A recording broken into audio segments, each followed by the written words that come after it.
찬송가 270장 드리겠습니다.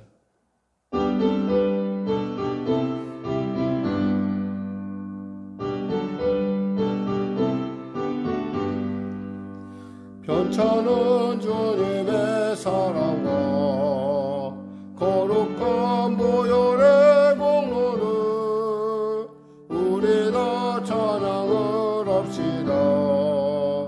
주님을 만나볼 때까지 예수는 우리를 깨끗게 하시는 주시니 그의 피 우리를 눈보다 또이게 하셨네. 우리를 깨끗게 안기는 무궁한 생명의 물일세. 생명의 구원을 받은 자 하나님 찬양을 합시다. 예수는 우리를 깨끗게 하시는 주시니 그의 피 우리를 눈보다 더이게 하셨네. 주님의 거룩한 보혈을 날마다 입으로 간증해 담대히 싸우며 나가세. 천국에 들어갈 때까지 예수는 우리를 깨끗게 하시는 주시니 그의 피 우리를 눈보다 또이게 하셨네.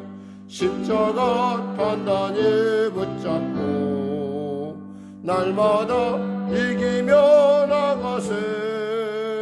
머리에 면류관 쓰고서 주 앞에 찬양할 때까지 예수는 우리를 깨끗게 하시는 주시니 그의 피 우리를 눈보다 더이게 하셨네.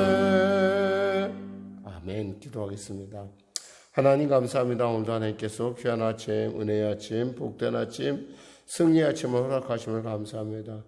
귀한 아침 가운데 주 앞에 나왔습니다. 우리를 치료하시고 응답하시고 변화시켜 주시고 새롭게 하여 주시고 자유케 하여 주시옵소서. 나라와 민족을 불쌍히 여기시고 복음통일 평화통일 있게 하여 주시고 코로나 사태 속히 종식되는 은혜를 더하여 주시옵소서.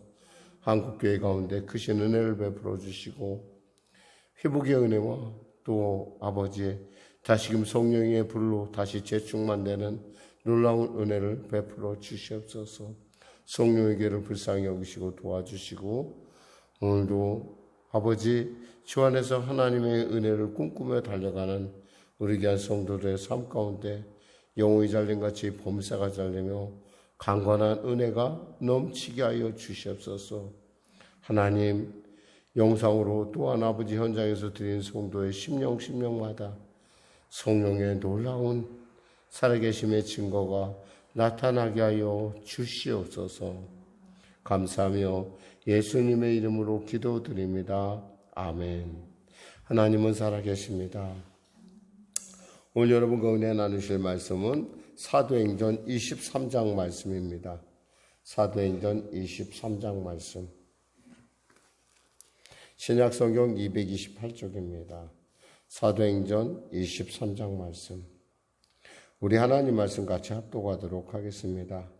바울이 공회를 주목하여 이르되 여러분 형제들아 오늘까지 나는 범사의 양심을 따라 하나님을 섬겼노라 하거늘 대제사장 아나니아가 바울 곁에 서 있는 사람들에게 그 입을 치라 명하니 바울이 이르되 회칠한다며 하나님이 너를 치시리로다. 네가 나를 율법대로 심판한다고 앉아서 율법을 어기고 나를 치라 하느냐 하니 곁에 선 사람들이 말하되 하나님의 대제사장을 내가 욕하느냐. 바울이 이르되 형제들아 나는 그가 대제사장인 줄 알지 못하였노라. 기록하였으되 너희 백성의 관리를 비방하지 말라 하였느니라 하더라.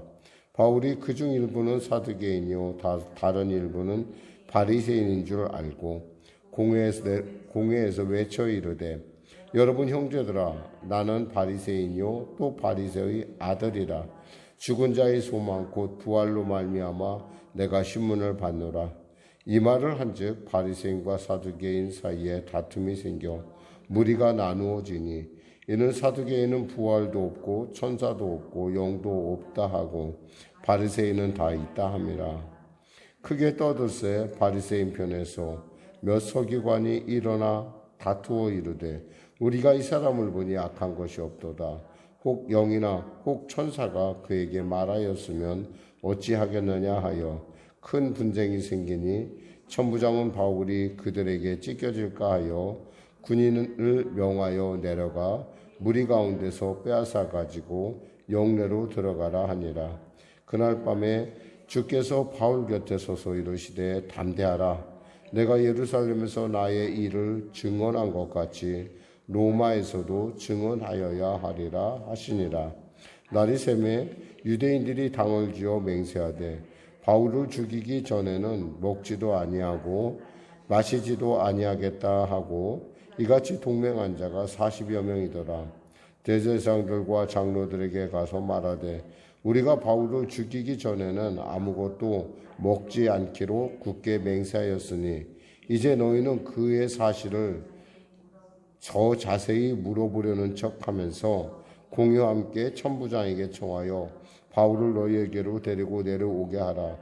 우리는 그가 가까이 오기 전에 죽이기로 준비하였노라 하더니 바울의 생질이 그들의 매복하여 있다 함을 듣고 와서 영내에 들어가 바울에게 알린지라. 바울이 한 백부장을 청하여 이르되 이 청년을 천부장에게로 인도하라. 그에게 무슨 할 말이 있다 하니 천부장에게로 데리고 가서 이르되 죄수 바울이 나를 불러 이 청년이 당신께 할 말이 있다 하여 데리고 가기를 청하더이다 하매 천부장이 그의 손을 잡고 물러가서 조용히 묻되 내게 할 말이 무엇이냐. 대답하되 유대인들이 공모하기를 그들이 바울에 대하여 더 자세한 것을 묻기 위함이라 하고 내일 그를 데리고 공회로 내려오기를 당신께 청하자 하였으니 당신은 그들의 청을 따르지 마옵소서. 그들 중에서 바울을 죽이기 전에는 먹지도 않고 마시지도 않기로 맹세한 자 40여 명이 그를 죽이려고 숨어서 지금 다 준비하고 당신의 허락만 기다리나이다 하니 이에 천부장이 청년을 보내며 경계하되 이를 내게 알렸다고 아무에게도 이르지 말라 하고 백부장 둘을 불러 이르되 밤 제3시에 가이사라까지 갈 보병 200명과 기병 70명과 창병 200명을 준비하라 하고 또 바울을 태워 총독 벨릭스에게 무사히 보내기 위하여 짐승을 준비하라 명하며 또 이 아래와 같이 편지하니 일러스되 글라우디오 루시아는 총독 벨릭스 가까이에 문안하나이다. 이 사람이 유대인들에게 잡혀 죽게 된 것을 내가 로마 사람인 줄 들어 알고 군대를 거느리고 가서 구원하였다가 유대인들이 무슨 일로 그를 고발하는지 알고자 하여 그들의 공회로 데리고 내려갔더니 고발하는 것이 그들의 율법 문제에 관한 것뿐이요 한 가지도 죽이거나 결박할 사유가 없음을 발견하였나이다. 그러나 이 사람을 해하려 하는 관계가 있다고 누가 내게 알려주기로 곧 당신께 보내며 또 고발하는 사람들도 당신 앞에서 그에게 대하여 말하라 하였나이다 하였더라. 보병이 명을 받은 대로 밤에 바울을 데리고 안디바드리에 이르러 이튿날 기병으로 바울을 호송하게 하고 영내로 돌아가니라. 그들이 가이사라에 들어가서 편지를 총독에게 드리고 바울을 그의 앞에 세우니 총독이 듣고 바울더러 어느 영지 사람이냐 물어 길리기아 사람인 줄 알고 이르되 너를 고발하는 사람들이 오거든 내 말을 들으리라 하고 헤롯궁에서 그를 지키라 명하니라. 아멘.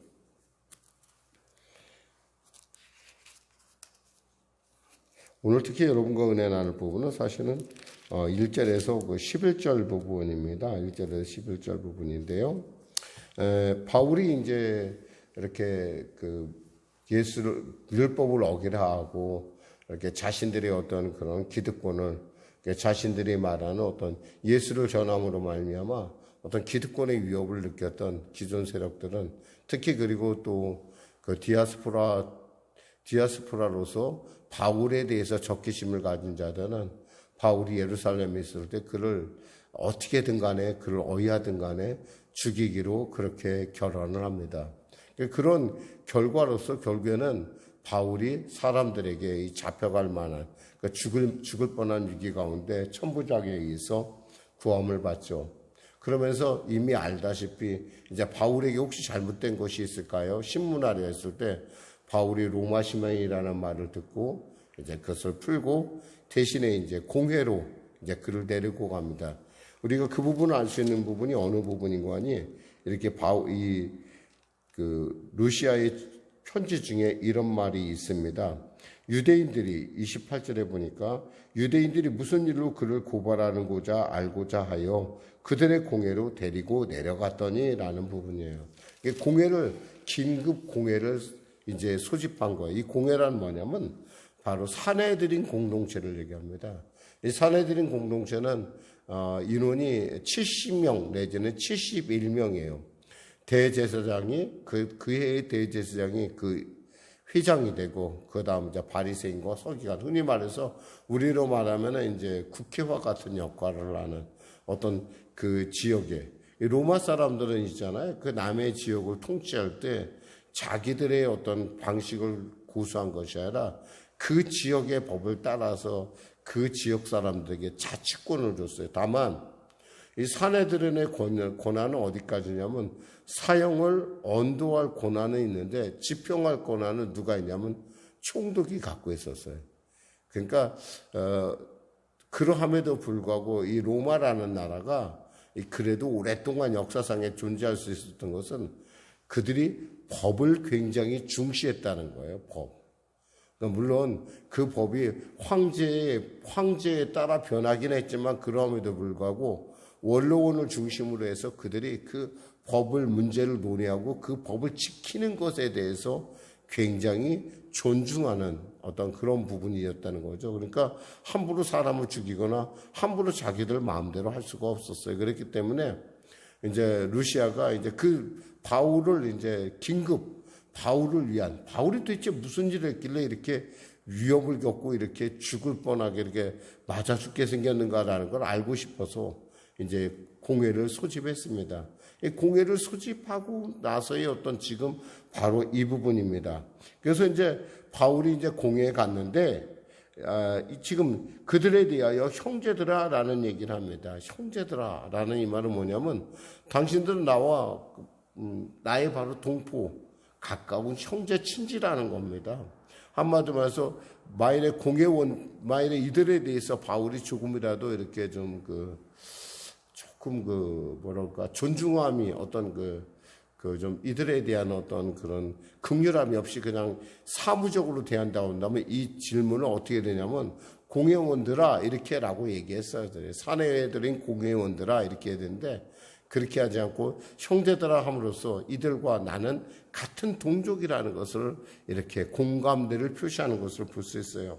사람이 말을 있잖아요. 똑같은 말을 해도 어떤 사람은 말은 굉장히 우리에게 그 공감을 주는 반면에 어떤 사람의 말은 굉장히 처음부터 어려울 때가 있어요. 이게 받아들이기 어려울 때 여러분 할 수 있으면 여러분이 늘 무슨 말을 하든지 간에 하나님 저의 말에 하나님 지혜를 주셔서 말함의 지혜에 있어서 정말 무슨 말을 하든지 간에 예수 믿는 사람의 어떤 그 존귀함을 나타나게 해달라고 여러분 꼭 그런 기도를 할 필요가 있어요. 왜냐하면 말은 일단 뱉어내는 순간 그 말의 영향력을 가장 많이 받는 사람은 바로 나예요.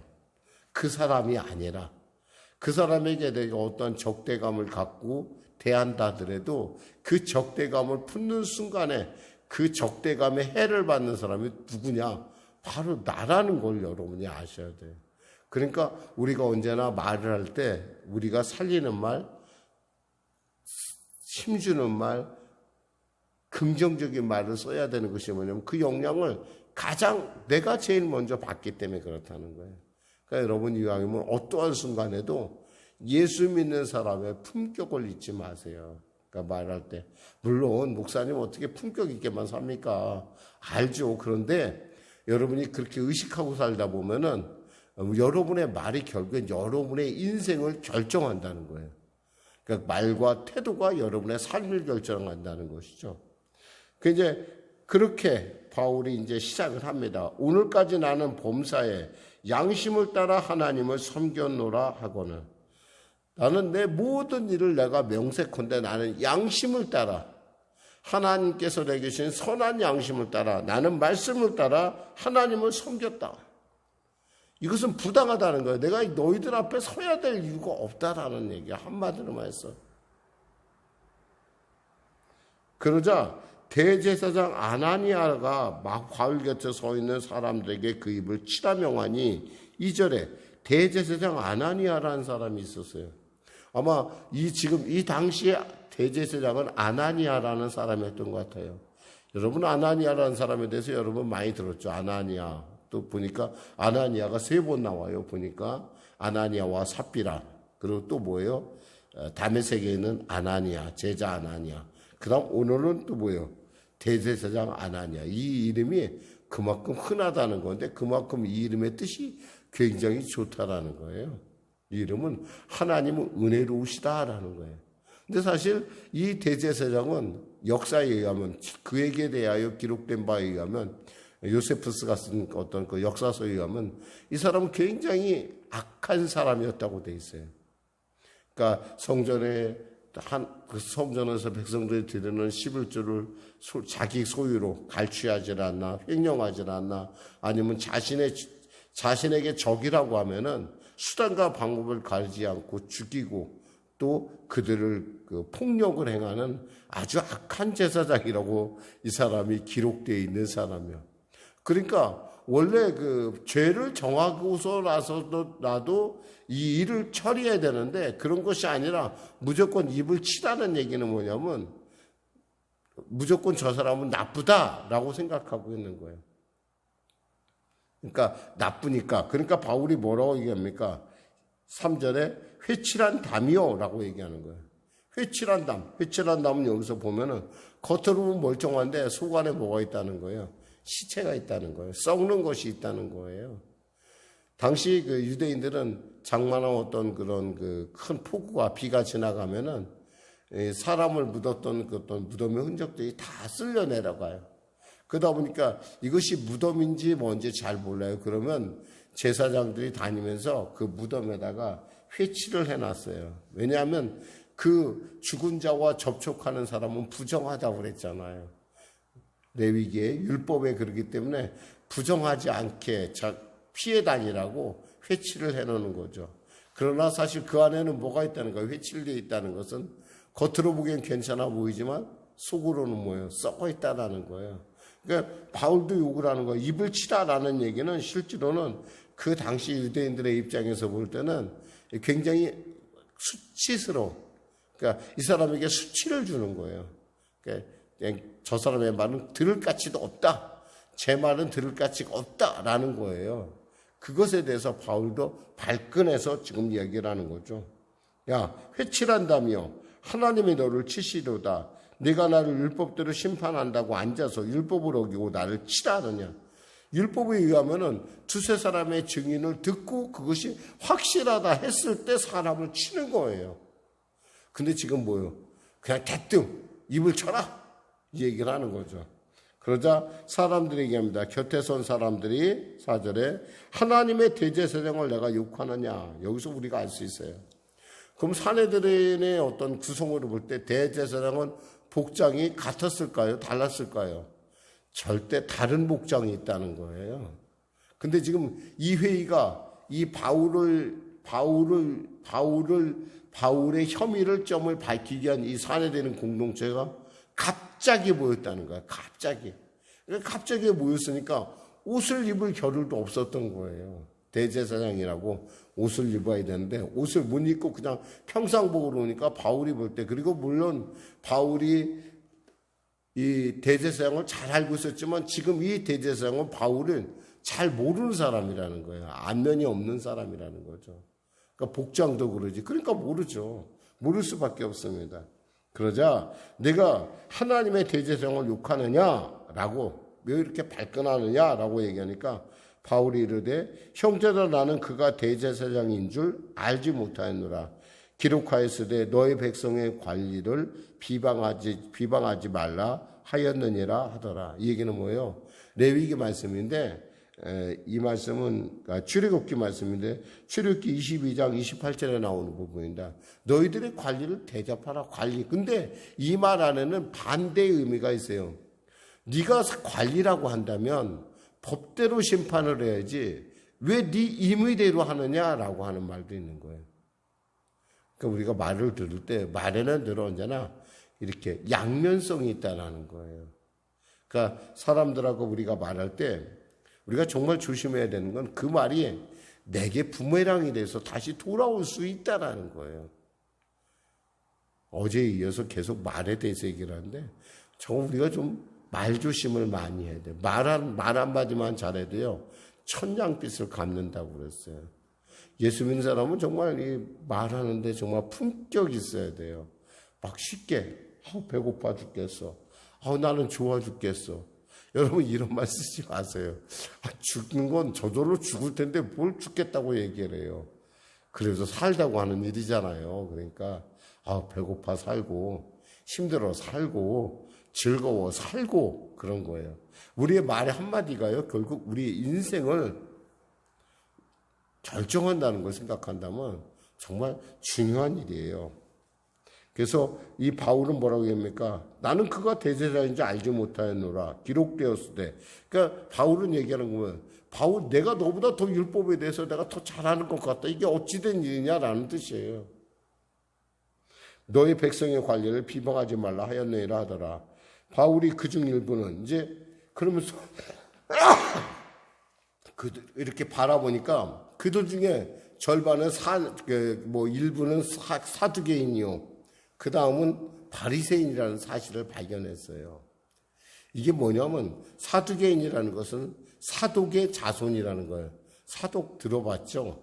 대제사장, 사독의 가문은 이런 대제사장에서 거기서 나온 이름이 사두개인이에요. 이 사람들은 굉장히 현실적이에요. 부활이나 이들은 성경 중에서도 믿는 게 모세 오경만 믿어요. 모세 오경. 다른 건 믿지 않아요. 그죠? 모세 오경만 믿고 뭐 천사나 뭐 부활이나 어떤 영적인 일에 대해서 관심이 없어요. 그저 현실적인 일에 관심이 많아요. 그러니까 이들은 어떤 면에서 그 종교에 붙어서 먹고 사는 사람들이에요. 사실 알고 보면 그냥 종교인이죠, 종교인. 지금도 이스라엘에 가면요, 종교인이라는 계층이 있어요.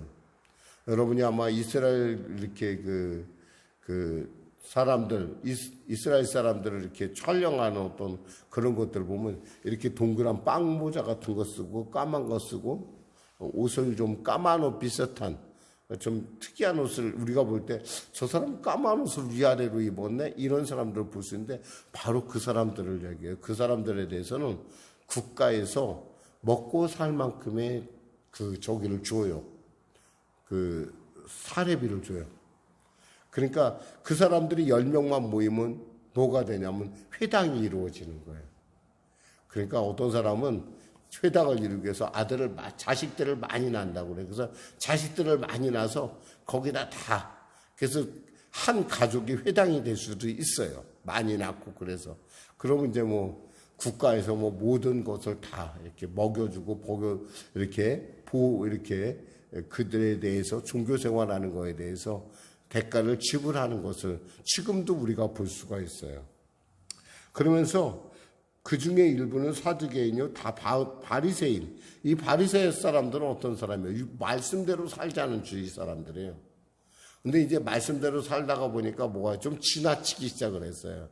이게 말씀을 만든 거예요. 예를 들면 말씀을 위한 말씀. 가끔 우리가 이렇게 대학에서 학과들을 보고 있으면 저 학과는 왜 필요하지? 필요도 없는 학과가 있다라고 할 때가 느낄 때가 있어요. 근데 그런 학과들처럼 그 학과들의 목적은 마치 그 교수들을 위해서 있는 것 같은, 그 관리들인 것 같은 그런 느낌을 받을 때가 있는데, 그래 바로 그와 같은 어떤 그 말씀에 집중하다 보니까 그 말씀이 말씀을 만들어서 나중에는 하지 말라, 해야 된다는 것이, 하지 말라는 것이 365가지, 해야 된다는 것이 200몇 가지, 이렇게 200몇 가지 이렇게 돼 있는데, 이게 합쳐서 613가지의 어떤 조항을 만들어내고 있어요. 그러니까 이게 말을 만들어낸다는 거죠. 그러니까 이런 부분에 있어서 그들은 문제가 있는데, 바울 자신이 어떻게 속해 있었어요? 우리가 이미 알다시피 가말리엘의 문화에 있었다는 것처럼 그는 뭐예요? 바로 바리새인이라는 거예요. 그러니까 자기가 얘기를 합니다. 바리새인 중에 바리새인이요. 나는 바리새인 중에 바리새인이요. 또 바리새인의 아들이다. 이 얘기는 뭐냐면 나는 대대로 우리 집은 바리새인 집안이다 라고 얘기하면서 뭐라고 했냐면 죽은 자의 소망, 부활로 말미암아 내가 신문을 받노라. 이 말을 탁 던지니까 갑자기 이 모든 사람들이 반절로 딱 갈라져 버렸어요. 바리새파에 속한 사람, 사두개파에 속한 사람. 그러다 이제 그냥 왁작지껄했겠죠. 서로 분란이 일어나니까. 결국에는 보아니까 이대로 뒀다가 바울이 찢기게 생겼으니까 이 루시아가 바울을 갖다가 다시 진영으로 옮깁니다. 그러자 그날 밤에 주님께서 말씀하십니다. 11절 말씀 같이 합독할까요? 그날 밤에 주께서 바울 곁에 서서 이르되 담대하라. 내가 예루살렘에서 나의 일을 증언한 것 같이 로마에서도 증언하여야 하리라 하시니라. 이 모든 일을 누가 안다는 거예요? 하나님이 알고 있다라는 거예요. 여러분, 하나님이 알고 있으면 돼요. 우리가 무슨 일을 하든 간에 이 모든 일을 하나님께서 아시고 그 일을 기뻐하신다고 한다면 우리는 그 안에서 하나님의 복된 인도함을 받고 있는 것입니다. 그런데 여기서 착각하지 마야 될 것은 그럼 하나님이 널 예루살렘으로 보낼 거야. 그러니까 내가 어떠든 상관없어 라고 해서는 안 된다는 거예요. 여기서 우리가 보니까 바울의 생질이 나타나요. 바울의 조카. 바울이 조카 있었다는 얘기는 여기서 처음 나오는 거예요, 사실은. 근데 바울의 조카가 무엇을 얘기해 줍니까? 바울을 죽이기로 사람들이 40명이 먹지도 않고 마시지도 않겠다는 거예요. 이게 뭐냐면 나는 그 사람을 반드시 죽여야 돼 라고 생각하는 그런 사람들이 있다는 거예요. 그런 소식이 들려왔을 때 하나님이 나를 예루살렘 보내신다는데 내가 알 게 뭐야 이렇게 하는 것이 아니라 이 말이에요. 하나님이 그 소식을 알려줬을 때는 그만한 이유가 있다라는 거였어요. 하나님은 사람을 통해서 역사하는데 우리가 이것을 잘 분별해내야지만 시대 가운데 하나님의 인도하심을 잘 우리가 누릴 수가 있다라는 겁니다. 말씀을 맺겠습니다.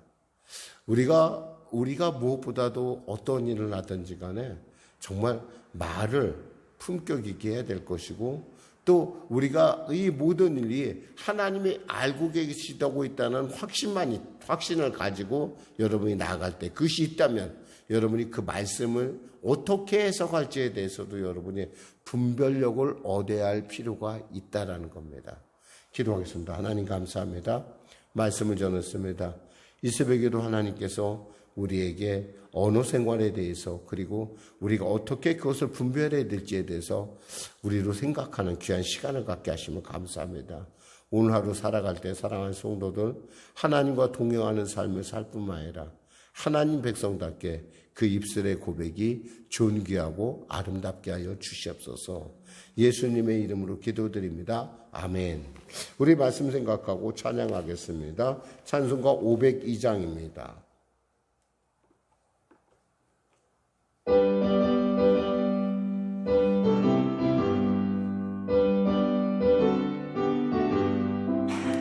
빛의 사자들이여 어서가서 어둠을 물리치고 주의 진리 모르는 백성에게 복음의 빛 비춰라. 빛의 사자들이여 빛으로 죄로 든 밤 밝게 비춰라 빛의 사자들 4절 동서남북 어디나 땅끝까지 주님만 의지하고 눈 어두워 못 보는 백성에게 복음의 빛 비춰라 빛의 사자들이여 복음의 빛 비춰라 죄로 든 밤 밝게 비춰라 빛의 사자들이여 하늘에 계신 우리 아버지의 이름을 거룩하게 하시며 아버지의 나라가 오게 하시며 아버지의 뜻이 하늘에서와 같이 땅에서도 이루어지게 하소서. 오늘 우리에게 일용할 양식을 주시고 우리가 우리에게 잘못한 사람을 용서하여 준 것 같이 우리 죄를 용서하여 주시고 우리 시험에 빠지지 않게 하시고 악에서 구하소서. 나라와 권능과 영광 영원히 아버지의 것입니다.